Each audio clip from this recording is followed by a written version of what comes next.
Glorifico el nombre de Dios en esta mañana. En esta ocasión la enseñanza que vamos a tener no es acerca no se encuentra en el Nuevo Testamento.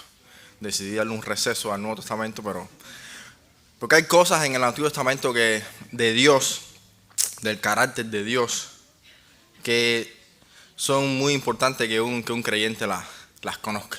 Aunque a veces este tipo de mensajes del Antiguo Testamento muestran a Dios de una manera que las personas dicen que predicar de ellos no sería correcto políticamente hablando. Pero la verdad es que es el mismo Dios. Y quise, al preparar esta enseñanza, hablar acerca de Génesis 11, el suceso de la Torre de Babel. Pero empecé a ir hacia atrás intentando buscar un trasfondo, un contexto, y al final el mensaje va a ser de Génesis capítulo 9. Y en la próxima ocasión tal vez prediquemos acerca de este interesante suceso en la Torre de Babel. El título del mensaje en esta mañana es El pecado de Noé. Y lo encontramos en Génesis capítulo 9. Vamos a estar viendo el versículo, todo el capítulo, pero esencialmente los versículos 18 al 29. Entonces, para hacer un poco de historia, desde el principio de la creación hasta el tiempo del diluvio, el tiempo de Noé, ya han pasado como unos 1600 años. En Génesis 6, Dios mira y toda la población del mundo y lo único que ve es maldad. Y decide destruir al mundo con un diluvio. Salvo a Noé, porque dice que Noé halló gracia ante sus ojos. Entonces, Dios salva a la familia de Noé, que son 8 personas, le manda a meter al arca parejas de todos los animales, 7 parejas de los animales limpios que van a ser luego usados para sacrificio. Y de esa manera Noé y su familia y los animales están dentro del arca alrededor de un año. En Génesis capítulo 8, Dios se acuerda de los tripulantes del arca, dice, se acordó, y entonces ¿qué hace? Manda un viento para secar la tierra, cierra las fuentes del abismo, el abismo es lo que está en el centro de la tierra, y las cataratas de los cielos, y de esa manera la tierra se seca. Entonces cuando Noé y la familia salen del arca, lo primero que hace es un holocausto a Dios, un sacrificio. Y dice que este sacrificio llegó al cielo y fue un olor grato. Lo que quiere decir que Dios le agradó el sacrificio de Noé. Le agradó la actitud con que Noé fue. Porque no solo una actitud de adoración, sino una actitud también de arrepentimiento. Reconociendo que el mundo fue eliminado, pero ellos fueron salvos solamente por gracia, porque ellos mismos también son pecadores. Por lo tanto, ofrecen sacrificio mostrando la necesidad de un sustituto, de que alguien tiene que pagar las consecuencias del pecado. Y a Dios esto le agrada. Y dice en Génesis 8:21, Dios dijo en su corazón, no volveré a maldecir la tierra por causa del hombre, porque el corazón del hombre se inclina al mal desde su juventud. O sea, Dios sabe que el mundo se va a volver a llenar de maldad igual, porque es algo inevitable. El corazón del hombre es de continuo al mal. Pero Dios dice, mira, esta vez yo voy a tener paciencia. Esta vez yo voy a tener paciencia y voy a ignorar la maldad del hombre. Y dice, ni volveré a destruir todo ser viviente como he hecho. Y así ha sido. Esto es hasta que mientras la tierra permanezca, va a llegar el día del fin, pero mientras la tierra permanezca, estamos viviendo un periodo de gracia. Un periodo de gracia.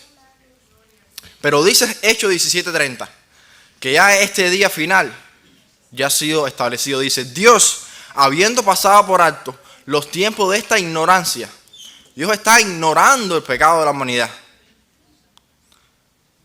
Ahora que manda a todos los hombres en todo lugar que aprovechen esta ignorancia de Dios y se arrepientan, por cuanto ha establecido un día en el cual juzgará al mundo con justicia. O sea, el día ya está establecido. No sabemos cuáles son. Dios le dijo a Noé, en 120 años voy a mandar un diluvio. Ahora en los Hechos de los Apóstoles dice, el día no sabemos cuál es, pero ya el día está establecido. Estamos viviendo este tiempo de la gracia que obviamente hay que aprovechar. Y fíjense, desde el tiempo del diluvio hasta los apóstoles, pasaron como 2300 años. De los apóstoles al día de hoy han pasado más de 2000 años. O sea, estamos hablando de que la gracia de Dios se ha extendido por más de 4000 años. Ahora, este periodo de gracia de Dios comienza aquí en el capítulo 9. Dice el versículo 1. Bendijo Dios a Noé y a sus hijos y les dijo. O sea, empieza con una bendición. Fructificad, multiplicaos y llenad la tierra. Infundiréis temor y miedo a todo animal sobre la tierra, a toda ave de los cielos, a todo lo que se mueve sobre la tierra y a todos los peces del mar. En vuestras manos son entregados. Todo lo que se mueve y vive os servirá de alimento. Lo mismo que las legumbres y las plantas verdes. Os lo he dado todo, pero carne con su vida, que es su sangre, no comeréis. Porque ciertamente demandaré la sangre de vuestras vidas, de manos de todo animal la demandaré y de manos del hombre. A cada hombre demandaré la vida de su prójimo. O sea, estos son bendiciones. Estos son buenas noticias. El mundo acaba de comenzar y Dios le da buenas noticias a esta familia porque ellos saben lo que acaba de pasar. Sus propios ojos vieron cuál es el resultado de vivir una vida de pecado y que ellos se salvaron solo por la misericordia de Dios y que Dios, luego de todo este trauma, porque ellos salen del arca, imagínense la cantidad de muerte que ellos pueden haber visto. Pero Dios le da un alivio a su corazón y dice, yo voy a bendecir a la humanidad. La primera bendición es la que muchas veces muchas personas no están agradecidos por ella desde el punto de vista de que no se dan cuenta que eso es una bendición de Dios, poder multiplicarse, poder tener familia, poder tener hijos. Entonces primero les garantiza esto, la posibilidad de procrearse. Como segundo, dice, le da la bendición de infundir temor a todo animal sobre la tierra, a señorear sobre los animales. Porque luego de la creación del pecado, ya los animales no es como al principio que vinieron todos tranquilos donde estaba Adán les puso nombre. No, hay muchos animales que son fieros y es algo bueno que Dios haya puesto temor en los animales. De manera que, reitero una vez más, que el hombre es el rey de la naturaleza y que señorea y que domina a las demás formas de vida que son inferiores. Y es normalmente siempre pasa así, donde quiera que el hombre vive, los animales siempre se desplazan. A no ser que usted se ponga en una situación de que no debería estar, los animales normalmente sienten temor por los seres humanos. Dice aquí que todos los animales, las aves y los peces en vuestras manos son entregados. O sea, esa idea de la evolución, de que el ser humano simplemente es un ser más inteligente y que evolucionó más, no. Somos superiores y claritico Dios entregó a toda la naturaleza, a la tierra inclusive, para que la subyugáramos. El número 3, les da la bendición de la provisión. Ya, todo lo que se mueve y vive os servirá de alimento. Lo mismo las legumbres y las plantas verdes. Os lo he dado todo. O sea, le está garantizando multiplicarse, les garantiza, le hace la vida más fácil haciendo que los animales le sientan cierto temor, de manera que lo puedas controlar más y utilizarlos para tu beneficio. Y además les garantiza el sustento. Porque al principio de la creación, como no existía la muerte, no podían comer animales. Pero luego del pecado, de alguna manera se adapta. Y ellos pudieran estar pensando, fíjense, bueno, esto es un mundo nuevo, Dios destruyó la maldad. ¿Será que tendremos que volver a ser vegetarianos como al principio? Pues aquí Dios lo aclara. No. Todo lo que se mueve y vive os será de alimento. Lo mismo que siempre fue las legumbres y las plantas. O sea, le está garantizando el sustento al ser humano. Pero estas últimas dos bendiciones que habla aquí son como prohibiciones, pero son buenos para el hombre igual. Primero les pone la prohibición, dice, carne con su vida, que es su sangre, no comeréis. Y esto no tiene realmente nada que ver con algo espiritual, sino con algo de salud. O sea, la idea de aquí es que Dios está bendiciendo al mundo. Dios quiere proteger al ser humano. No quiere que se enferme de una manera a propósito. Entonces Él le dice, el mundo está en decadencia. Y aparecieron no solo los espinos y las hierbas, sino también microorganismos, microbios. Y sobre todo están en los animales. Y sobre todo están en la sangre. Y estas cosas nos enferman. Bacterias, virus, hongos. Y entonces Dios le está específicamente diciendo, miren, como método de protección no coman carne con su vida. O sea, no coman carne viva. No coman ni animales vivos. Y cuando los coman además, cocínenlo. Tampoco puede ser con la sangre, porque estos microbios vivos afectan al ser humano. O sea, Dios se está preocupando por la salud del ser humano. Y fíjense que después sigue diciendo, ciertamente demandaré la sangre de vuestras vidas a que derrame sangre su prójimo. Incluso dice que de manos de todo animal la demandaré.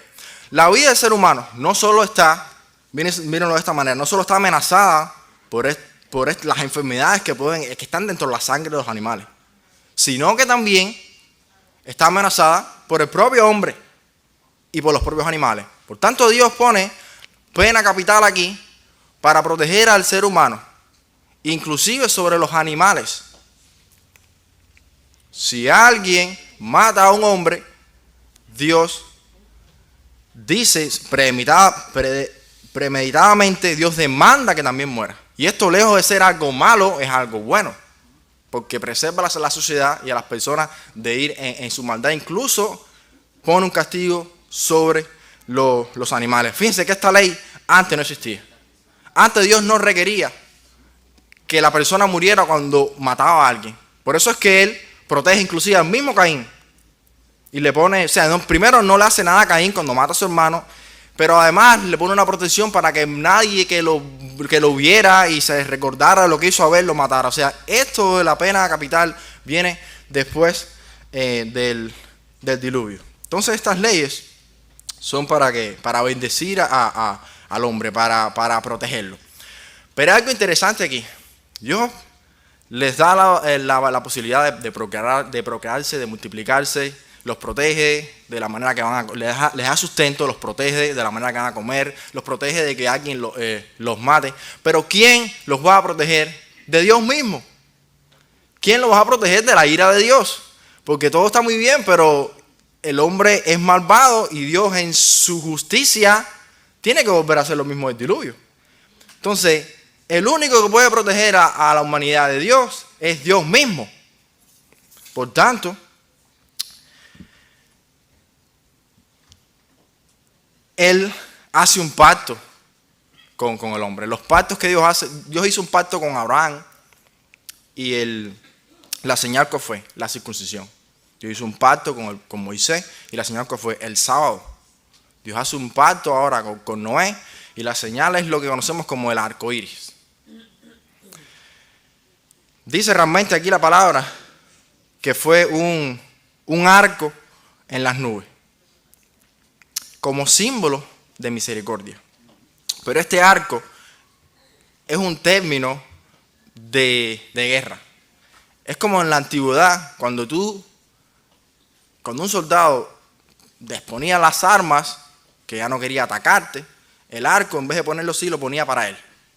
Entonces eso es un símbolo de paz de Dios con el mundo. Un recordatorio de que Dios como guerrero ha puesto su arco en reposo y no va a herir más al mundo. Y dice que Él lo va a poner para que no se lo olvide. No porque a Dios se lo olviden, sino para recordarte que Dios no olvida. Y esa es la señal y impacto que hace Dios con Noé y con su familia y por ende con toda la humanidad. Fíjense que este pacto es bastante importante porque recuerden que antes del diluvio no llovía. Dios dice, bueno, ustedes verán mi arco y el arco iris, porque ellos no se van a imaginar. El diluvio creó muchos cambios en la naturaleza. Y por eso es que sigue lloviendo, por eso es que hay inundaciones locales.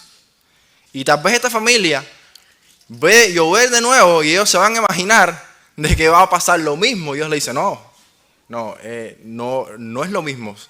Y vemos que han ocurrido muchos desastres locales, pero nada como el diluvio, porque Dios prometió que iba a proteger la tierra. Dios separó cuando al principio dice que Dios separó las aguas de las aguas y dejó el firmamento. Eso significa que había aguas en la tierra y Dios separó las aguas que estaban en la tierra y se vio la tierra seca, pero las aguas que estaban arriba fueron las cataratas que Dios abrió. Y se cree que por eso es que no llovía, porque el agua salía del agua que estaba en el abismo.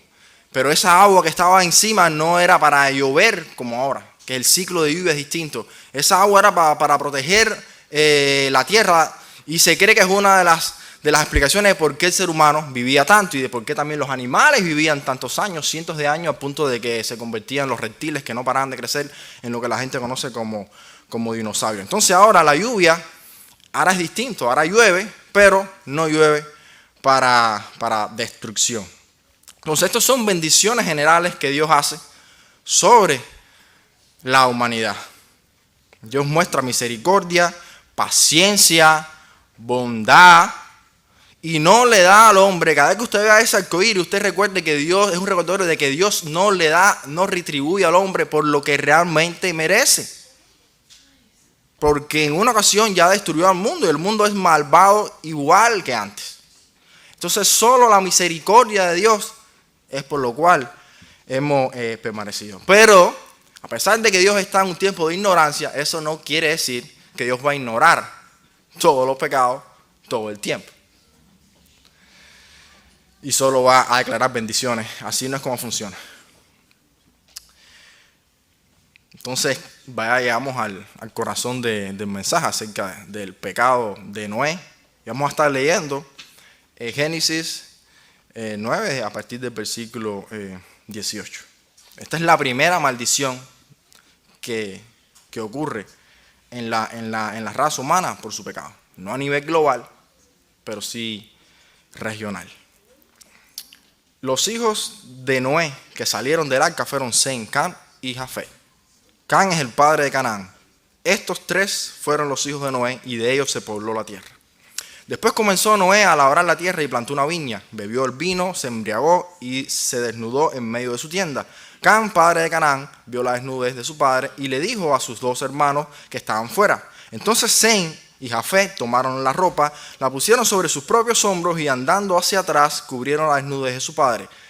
Al tener vueltos sus rostros no vieron la desnudez de su padre.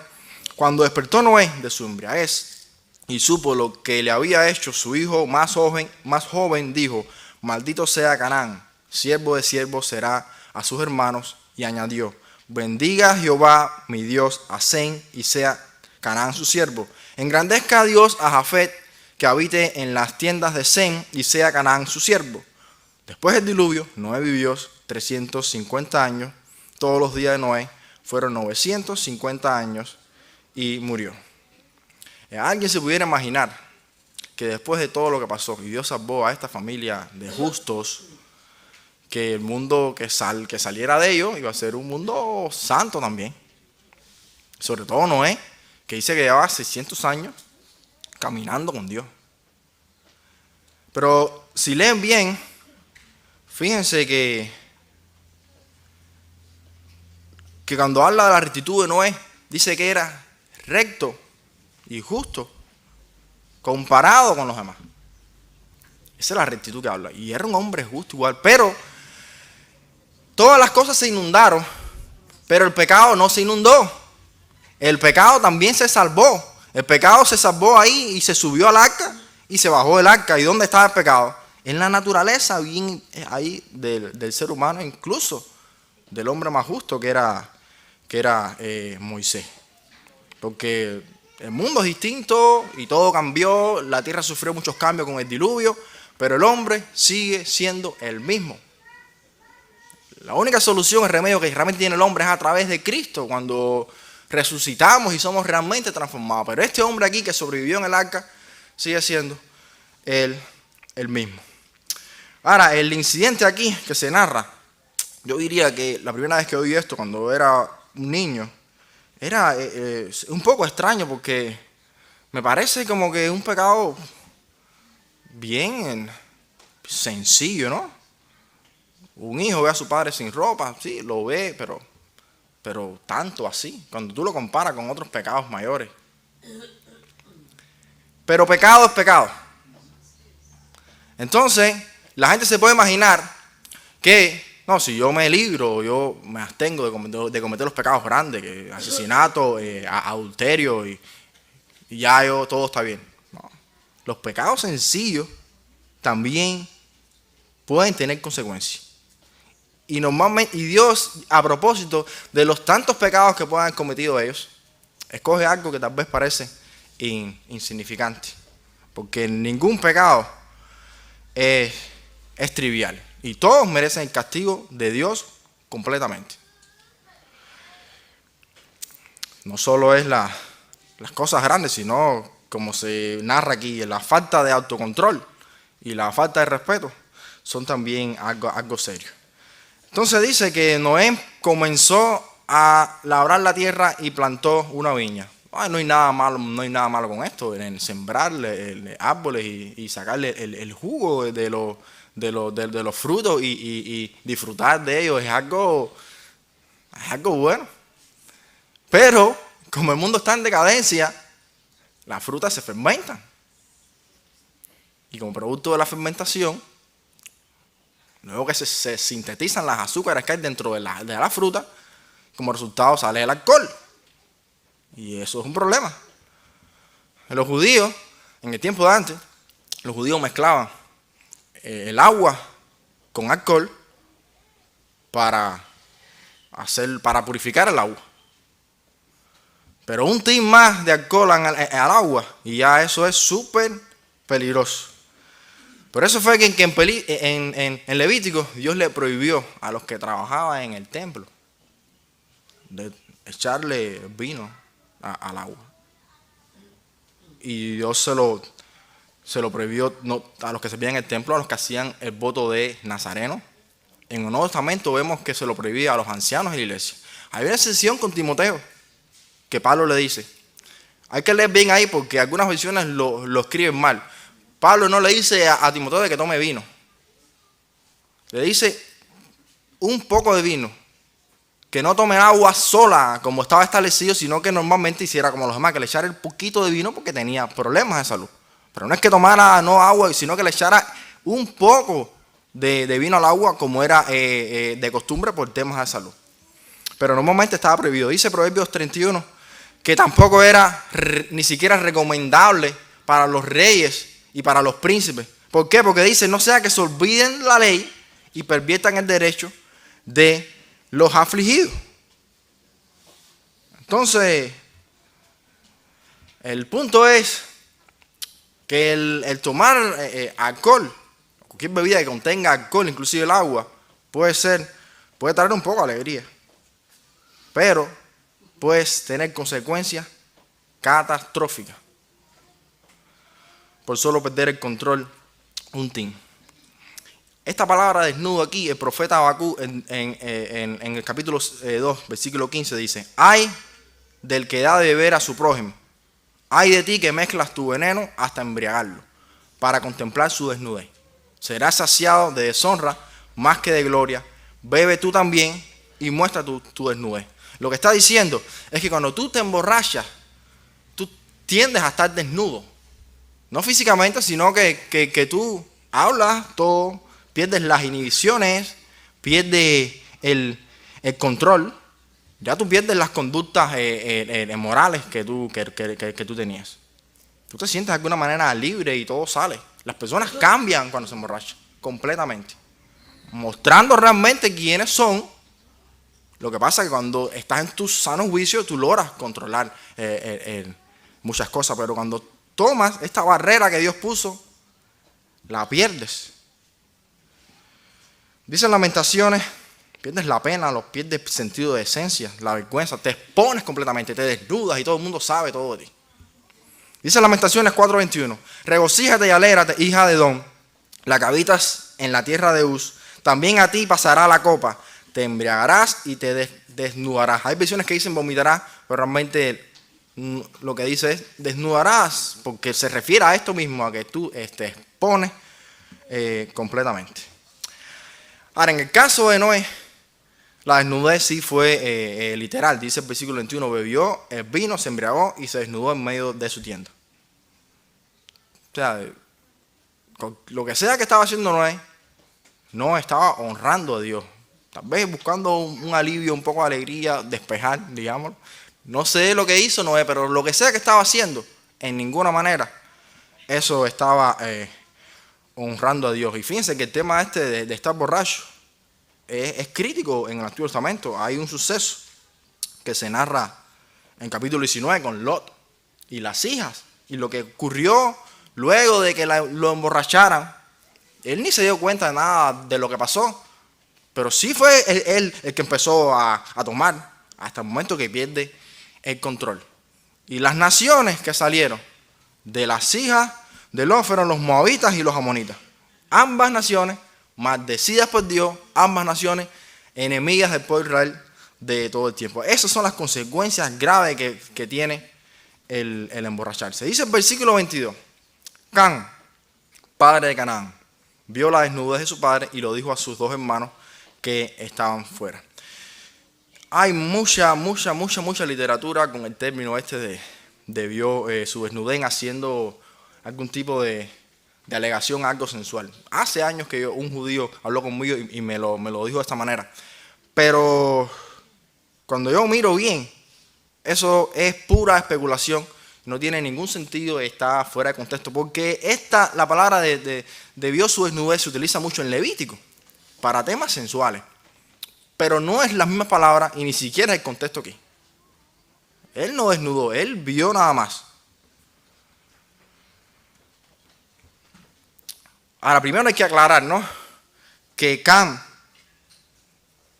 era un hombre creyente. Porque todos los que se salvaron en el arca, yo no creo, aquí nadie se salva porque el padre sea cristiano. Eso no es una cosa que se hereda. Cam, los dos hermanos y todas las esposas, todos le creyeron a Dios. Todos fueron declarados justos, todos se salvaron por eso. Entonces, Cam recibió también la gracia de Dios y después vamos a ver por qué es lo que más sentido tiene aquí. Y la palabra que se utiliza, sí, porque ¿qué pasa? Algunas personas hablan del pecado de Cam como que Cam no era creyente, era malvado, era anti Dios, pero Cam era justo también. Comete errores, los cristianos también, en la gracia también cometemos errores. La desnudez de su padre, dice aquí que lo vio, la palabra es que la frase es que lo vio con algún tipo de deleite, o sea, el deleite de burla, de gozo. Eso muestra algún resentimiento por el padre. Él se alegró de ver al padre en esa situación tan degradante, tan ridícula. Él se rió de eso, eso es lo que se refiere. Él lo vio con ese deleite, con ese placer. Aquello no le dio pena. Aquello lo que le dio fue risa, verlo así embriagado al patriarca sin dignidad y no muestra ningún respeto.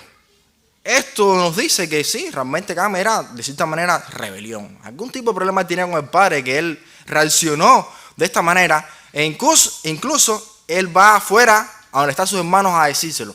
Cuando usted ama a alguien y lo ve cometiendo un error, lo menos que usted quiere es que nadie se entere para echarle a perder la reputación a esa persona. Si usted la ama, usted cubre eso.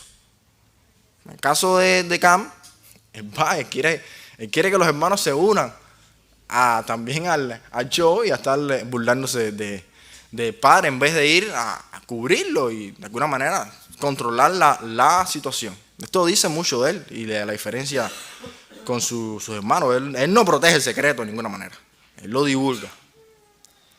Pero mira el contraste con sus hermanos. Versículo 23. Entonces Sem y Jafet tomaron la ropa, le pusieron sobre sus propios hombros y andando hacia atrás cubrieron la desnudez de su padre. Al tener vueltos sus ojos, no vieron la desnudez de su padre. Esta es la reacción adecuada de las personas justas, así como tú muestras realmente, no vengarte del hermano que lo viste pecando para echarle a perder su reputación. Eso no dice de ti nada bueno. Y recuerden que estos no son, porque tal vez pareciera como un juego, pero estos son hombres ya de 100 años de edad. 100 años tenían ellos ya cuando esto ocurrió. No son muchachos. Esto es algo serio. Versículo 24. Cuando Noé se despertó de su embriaguez y supo lo que había hecho su hijo más joven, fíjense que estas son las únicas palabras. Mira que Noé habló. Noé fue, según el Nuevo Testamento, un predicador de justicia de Dios. ¿Durante qué tiempo? 120 años. Mira que Noé habló. Pero en la Escritura no dice ni una sola palabra. Estas son las palabras que Noé, las únicas, las primeras, las últimas que pronuncia. Maldito sea Canaán, siervo de siervo será a sus hermanos.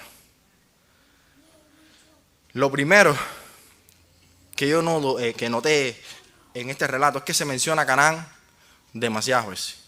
Y yo digo, ¿qué tiene que ver Canaán en esta historia? Probablemente tal vez no había ni nacido. Cuando se menciona a Canaán, se dice Canaán, padre de Canaán.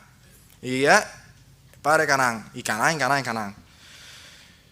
Bueno, la explicación de esto es, ¿por qué tanto énfasis en Canaán si no tiene nada que ver con el asunto? Es de que para el tiempo que Moisés fue el que escribió el Pentateuco, y uno de los libros es Génesis, fue antes de conquistar la tierra prometida, que es la tierra de Canaán. Entonces ellos están, los israelitas, a punto de cruzar el río Jordán, y ellos se leen todas estas escrituras de Moisés, de manera que ya ellos conocen ya quién es Canaán, porque ellos recibieron de Dios la orden de ir a la tierra de Canaán y poseerla y eliminar al cananeo. Entonces, ellos también en el Sinaí hace poco recibieron la ley. Y eso, inclusive para los soldados israelitas, suena como algo extremo.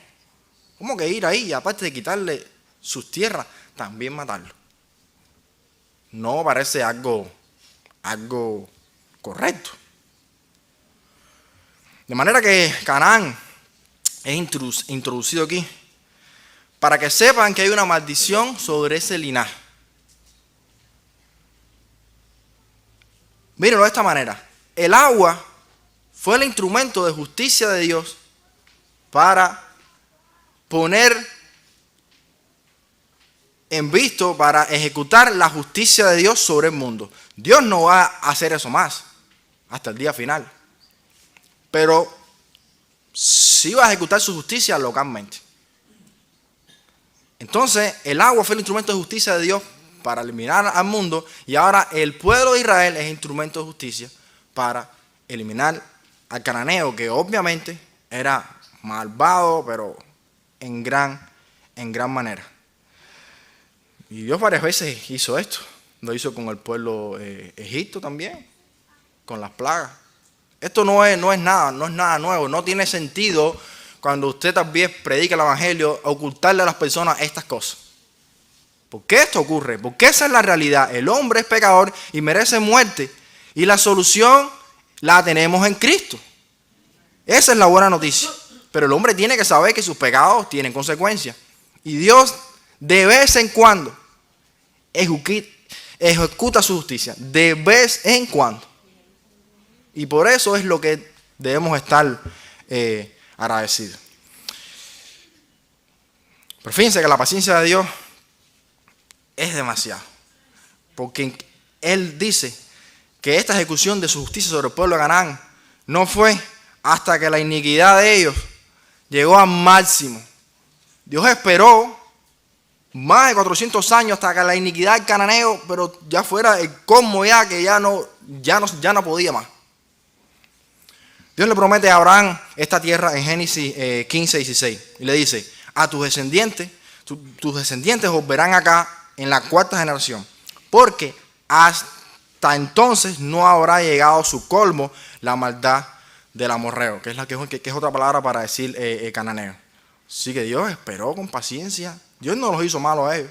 No, Dios tuvo paciencia y aguantó hasta que la maldad ya fuera allá. Y en ese momento, preciso momento, bueno, ahí está el pueblo de Israel. Y ellos se preguntan, bueno, ¿qué derecho tendremos nosotros a esta tierra? ¿De dónde? ¿Por qué debemos conquistarla? Bueno, porque Dios se lo prometió a Abraham y el mundo es de Dios, el mundo no es de las personas, el mundo es de Dios y se lo da a quien Él quiere. Y segundo, ¿por qué eliminar al cananeo? Porque su maldad ha llegado al límite y ellos van a ser el instrumento de justicia. Pero los cananeos son malvados, pero había muchas ciudades y muchos, Sodoma y Gomorra también fueron eliminadas por el mismo problema. ¿Por qué con Canaán específicamente?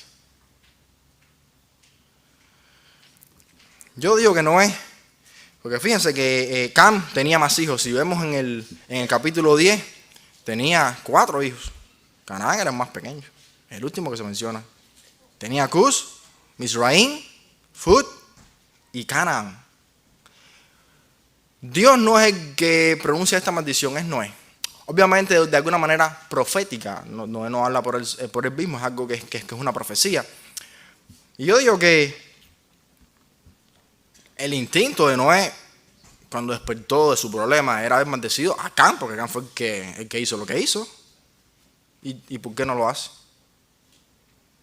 ¿Por qué no maldice a Cam? ¿O por qué alguno de los primogénitos de los hijos? Bueno, ya dijimos que Cam es un hombre justo, porque por fe recibió la bendición de Dios. Y Dios no puede maldecir al que bendijo. El mismo problema que tuvo Balán, que quería maldecir al pueblo de Israel, no puede ser, porque ya Dios, de hecho, estar bendecido por Dios es específicamente escapar cualquier maldición. Entonces esto nos da a entender que Cam era un hombre que era justo igual por la fe, igual, era creyente. Por lo tanto, no puede ser maldecido, ya escapó, ya no hay manera. Y se creen que lo mismo fueron con los 3 primeros hijos, también seguro fueron creyentes. Dios busca en el linaje de Cam el primer no creyente, el primer rebelde, y sobre él es que pone la maldición, porque no lo puede hacer sobre los otros. Esa es la idea de la profecía de Dios. Y añadió: bendiga Jehová mi Dios a Sem y sea Canaán su siervo. Y en efecto, de Sem salió Abraham, y de Abraham salió el pueblo de Israel, y Canaán fue su siervo, que de hecho, como nota, ellos no hicieron lo que Dios les mandó, y los eliminaron a todos, y eso trajo consecuencias de idolatría y demás en el mismo pueblo de Israel.